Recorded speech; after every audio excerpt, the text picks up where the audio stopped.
Hello, my old friend. HBO prépare un préquel de Game of Thrones sur la conquête d'Aegon, mais il fait face à des défis potentiels après une révélation dans House of the Dragon. Voici la conquête face à un défi et commente si tu apprécies la vidéo. Merci.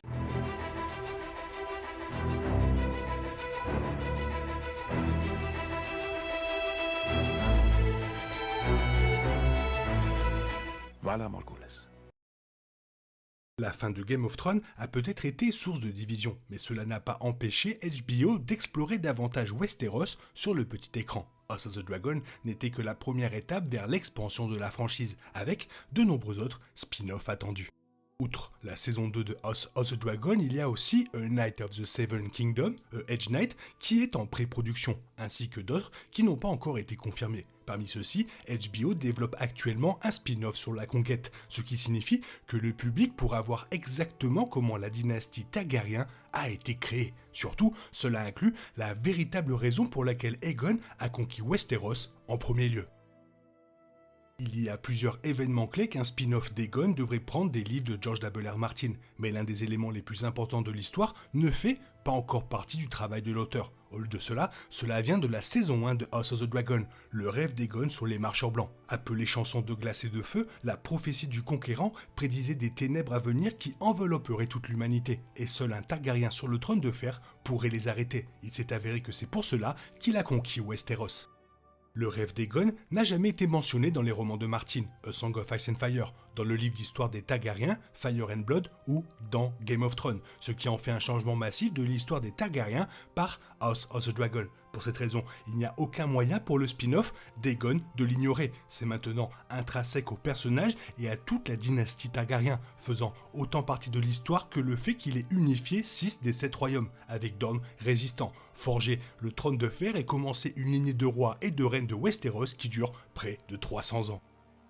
A Song of Ice and Fire d'Aegon le Conquérant a un impact majeur sur presque toutes les époques de l'histoire de Game of Thrones qui la suivent. Cela change la dynastie Targaryen puisque presque tous les rois en auraient eu connaissance, même si certains n'y croyaient pas du tout. Cela est clair et cela fait partie de l'intérêt dans la Maison du Dragon où le rêve d'Aegon et sa confusion avec la prophétie du prince qui fut promis devient un catalyseur clé pour la danse des dragons car tout part d'un malentendu.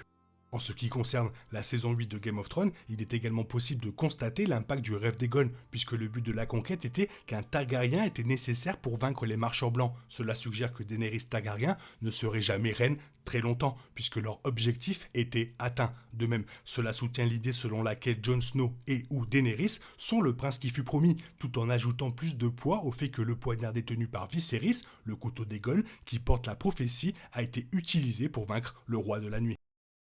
Il existe d'autres événements qui ne sont pas traités avec autant de détails et auxquels le rêve pourrait également s'appliquer. Il est possible que le roi fou connaissait les marcheurs blancs et cela fait partie de ce qui a motivé ses actions. Peut-être que A Song of Ice and Fire est la raison pour laquelle le roi Aegon V Targaryen était si désespéré de ramener les dragons qu'il a fini par se suicider ainsi que plusieurs autres dans la tragédie de Summerhall qui pourrait être montrée dans le spin-off A Knight of the Seven Kingdoms. Cela remodèle une grande partie du canon, ce qui signifie qu'il ne peut certainement pas être complètement ignoré.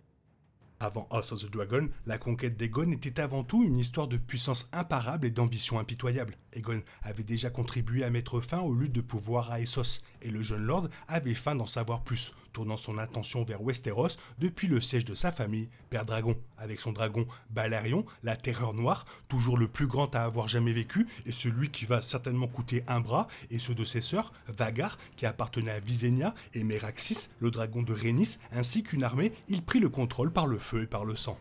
Le rêve d'Aegon change cela dans une certaine mesure. Ce n'est pas seulement l'histoire d'un conquérant ambitieux cherchant à prendre le pouvoir, mais aussi celle d'un héros potentiel qui se croit le sauveur du monde entier. Cela ne veut pas dire que l'ambition et la soif de pouvoir ne sont pas toujours là, mais elles expliquent simplement en partie pourquoi il vient à Westeros maintenant. Le spin-off sur la conquête de Game of Thrones le verra plutôt comme le héros de sa propre histoire, un homme accablé par le destin. C'est plus complexe et vraiment beaucoup plus intéressant, étant donné que la conquête est relativement facile, même voire très facile pour lui, même s'il y a aussi un tout petit problème. En fait, le plus gros problème avec la conquête d'Aegon, motivé par son rêve des marcheurs blancs et la prophétie du prince qui fut promis, est le même problème avec House of the Dragon, qu'il inclut Tout est affaibli par la fin de Game of Thrones. L'univers élargi transforme peut-être la dynastie Targaryen en une préparation de 300 ans pour la bataille à venir contre les vivants et les morts, mais la série principale s'est terminée rapidement et sans beaucoup de réponses dans la saison 8. Après des années de préparation, les marcheurs blancs ont été vaincus en seulement 3 épisodes. La deuxième longue nuit a été finalement une courte nuit. Il n'y a pas de véritable confirmation de la prophétie du prince qui fut promis, et Jon Snow n'a pas pu tuer le roi de la nuit. C'est ce que met en place A Song of Ice and Fire d'Aegon. Et même si c'est potentiellement génial pour la série, il est difficile d'éviter le fait que tant de gens ont été déçus de la façon dont Game of Thrones a terminé cette histoire. Le spin-off sur la conquête ne peut s'empêcher de porter sur la prophétie, mais il doit trouver le bon équilibre en s'assurant qu'il est contenu et fonctionne dans son propre récit et qu'il y a une histoire satisfaisante à côté. Aegon, bien sûr, n'affronte jamais les marcheurs blancs, mais il devrait toujours y avoir un sentiment de conclusion dans son arc en ce qui concerne la prophétie, qu'il s'agisse simplement de lui montrer la transmission ou de ruminer ses propres inquiétudes concernant l'avenir ou son échec perçu face à la menace. Cela ne peut pas seulement avoir un impact sur Game of Thrones, sinon cela posera un problème évident. Voilà, alors n'hésite pas de me dire ce que tu penses dans la zone commentaire, sinon il est temps pour toi de reprendre le cours normal de ta vie. On se retrouve bientôt pour une nouvelle vidéo. Bisous bisous, bye bye.